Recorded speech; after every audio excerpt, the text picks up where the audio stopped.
আমাদের মতো লোক সহ, আমাদের বয়স তো এখন ৭৫, আমাদের মতো লোক সহ আমার সামনে আমার যে কর্মী ভাইরা আছেন এদেরকে সহ আমাদেরকে জেল খাটতে হয়েছে সময়ে, বছরের পর বছর, মাসের পর মাস। সর্বোপরি আমাদের নেত্রী, দেশনেত্রী বেগম খালেদা জিয়া, আল্লাহ তাকে হায়াত দরাজ করুন। উনি মৃত্যুর সঙ্গে পাঞ্জা লড়ে, আমি বলবো না, বলবো যে আল্লাহ রাসূলের রহমতে এখনো আমাদের মাথার তাজ হয়ে বেঁচে আছেন। আল্লাহ তাকে দীর্ঘায়ু দান করুন। আমিন।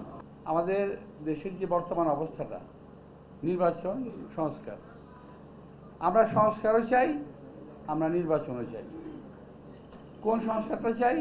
যেটা দেশের মানুষের জন্য প্রয়োজন।